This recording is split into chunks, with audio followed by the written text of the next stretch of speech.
What's going on, guys? Jetfin here. Von Mueller on the screen, and there's Yorck double steering gears, aiming system mod 1. We're just going to jump right into this one here, and we're going to talk a little bit about the Yorck, where I see the Yorck, and basically how I like to play the Yorck. You saw there a little couple of seconds of dead time in the beginning there. That's what happens when you're sitting there trying to drink your tea. Anyway. So let's talk about the Yorck. Yorck has a reputation of being a very fragile ship, not a very well-liked ship, slow reload, etc. I actually think that Yorck is decent. I think with the Von Mueller build, you kind of maximize what makes Yorck solid with the double steering gears. Now, obviously, the concealment on this thing is unbelievably horrible, so don't expect to be hiding at all. 12.9 kilometer detectability is darn near battleship-esque, okay? So for tier 6, yeah, that's horrible. But your fire chance is decent on it. Your ability to engage targets and your raw damage on your HE shells is actually pretty good. You see there, I end up switching over to AP. And this rudder, you're noticing that the rudder is very reactive. So I'm able to get pretty twingy on my rudder here and engage this Weimar finally. And Weimar gets absolutely rocked. So we're able to get some shots off. And you see there my Oko pops up. We get 4 overpens on that Weimar. Now we're sending shots out of Miyoko. We're getting focused a little bit here. That battleship pops up off to my left-hand side corner of the screen. And you see there we get a good little hit on Miyoko. We get a Citadel and an incapacitation. These shells and these guns are pretty high caliber. Now, if you notice here what's kind of going on, I'm getting a little bit focused, okay?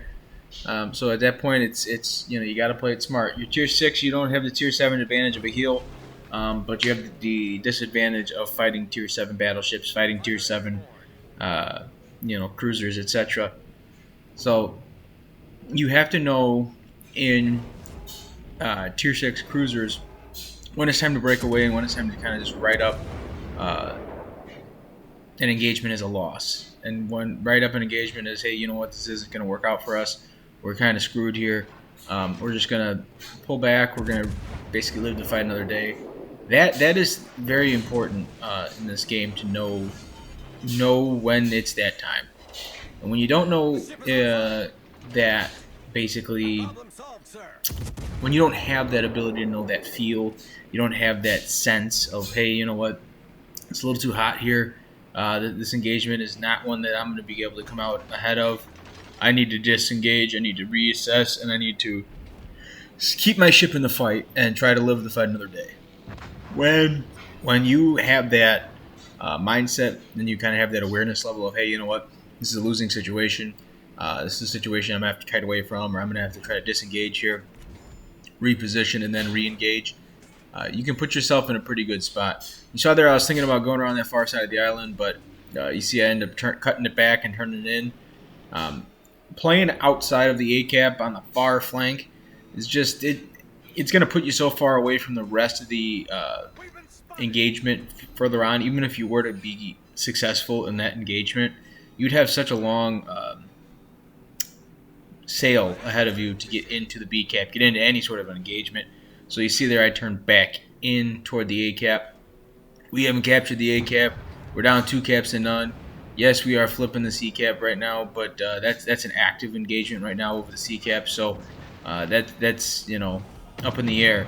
Yadachi pops up here, okay? Helena has him lit up. I don't know if that's because of the shots that he's putting out or what, but, again, we're getting double 2 defense ribbons. We're sending more shots out. We're chunking them a little bit here. So you see we're splitting the torpedoes using a nice wide gap that Yadachi has with that far flung left torpedo, the 3 clusters, and basically the outlier stray. So you see, I'm going in with this Helena. We're going in after this Yadachi. We're trying to knock this destroyer off the board. We get him off the board. We're in a little bit better situation here. One that I don't think is a great situation, but much better than the one that we were in 5 seconds ago with he was still on the board. So there's our first sinking, up to 18k in damage. And again, you saw early on in this engagement, we lost 22k in HP, so we're only down to 10,000. So the rest of this game is going to be fought with very low HP count. Okay, so just keep that in mind. That's something that obviously you wish that I wish going back I would have been able to play a little more smart. A little more close to the vest to that junction early on off the rip. But unfortunately, I was being a little aggressive and I got caught out there. I was hoping that this Miyoko would come around the corner, give him a nice little surprise, but he is not taking the bait on that one. So I said, okay, we're just going to capture this A cap then. So be it. We're already flipping the B cap, so we're doing okay.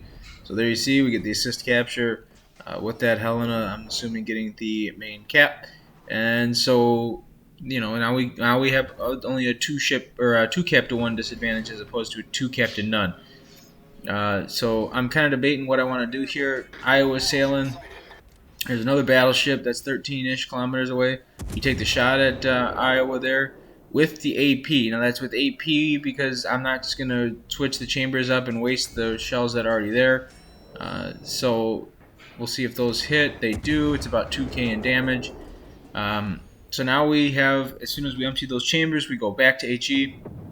This Yorck does set fires at a pretty decent clip. Yes, the reload isn't great. It's 11 seconds. A little over 11 seconds, actually. But you get the idea. And you get decent fire chances on it. And you will set some fires, and you get a decent raw HE alpha strike damage number. And with these caliber on these guns, you get actually a decent number of penetrations. You get in 2-3k a salvo.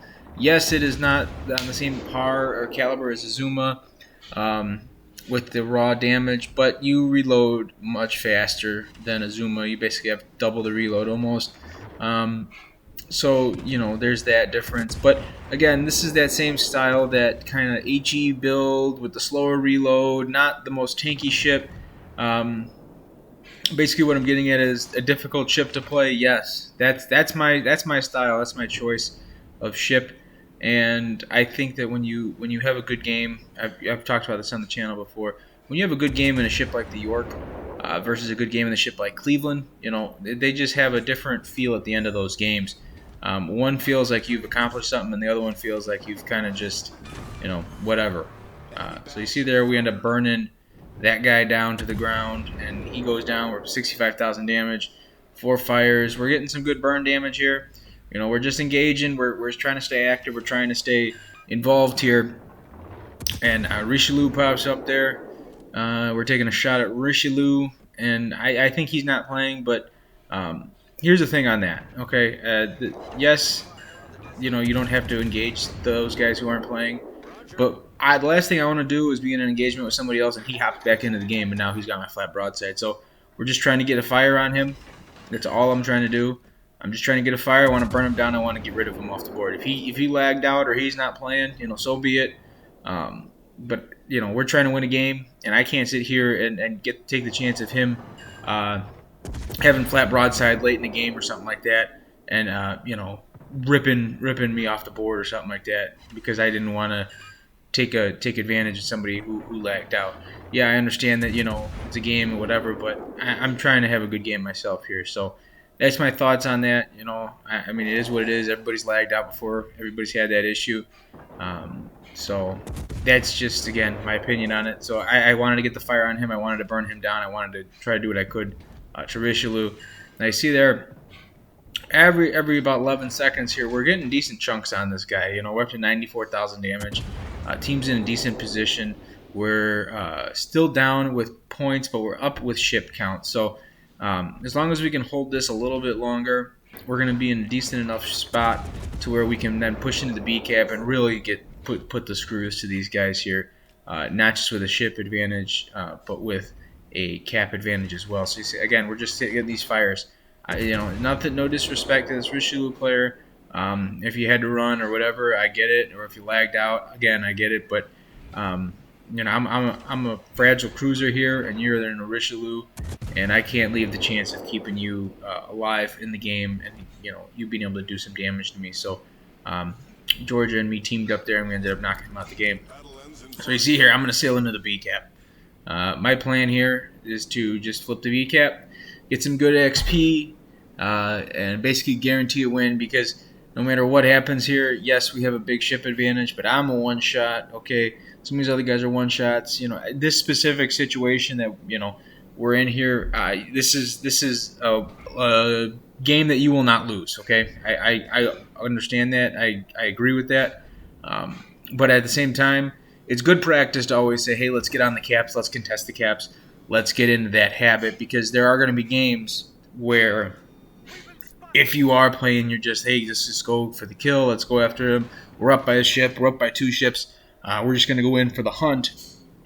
All of a sudden, one guy gives a little too much side, gets shot, he gets sunk, and all of a sudden that score starts to creep up. It's like, oh, well, now we're even or down on ship count, and they have the cap, as opposed to saying, hey, let's just go after the cap, let's force them to press the advantage, or press their attack, and push into our advantage on this cap. We have the ship advantage, all that good stuff. That is what I'm saying. So when you have the advantage, you gotta press it, you gotta use it.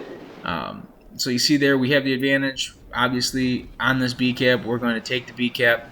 And like I've said, I just personally think it's good practice to get into that habit. It builds good muscle memory and good strategy for when you're in those quote unquote high stress situations, those close games. You basically are building good habits for yourself. So just thought there on that. Again, these game modes are won and lost on the caps. They're won and lost by your ability to control one side and push and fight for the center cap, usually the B cap. If you have that good strategy where you're playing the caps, you're trying to fight for the caps, you're defending the caps, all those good things. Number one, you're going to have good games because you're going to be getting good XP because you're playing the game the way the game wants you to play it. Okay, number one. Number two, you're going to have a much higher win rate because by playing the game to win the game, you're going to be winning the game more. I know, crazy strategy, crazy idea, crazy thought there, but again, that needs to be said sometimes because not everybody plays the game to win the game. Some guys play the game, for fun, casually. Understand that, if you're not diehard gung ho, there's plenty of guys out here who are good players who aren't diehard gung ho, and they just want to go out and sing some stuff and just hang out. And I get that. So, but again, if you're trying to be a little more competitive, play the caps, fight over the caps, defend the caps. There's a quick look at the Yorck for you. Hope you guys enjoyed it. If you did, please leave the video a like, and feel free to subscribe. There's World of Warships coming, and we're going to try to have a video out for you later this week. 2900 XP. Again, leave the like, subscribe, guys. We'll see you out on the high seas.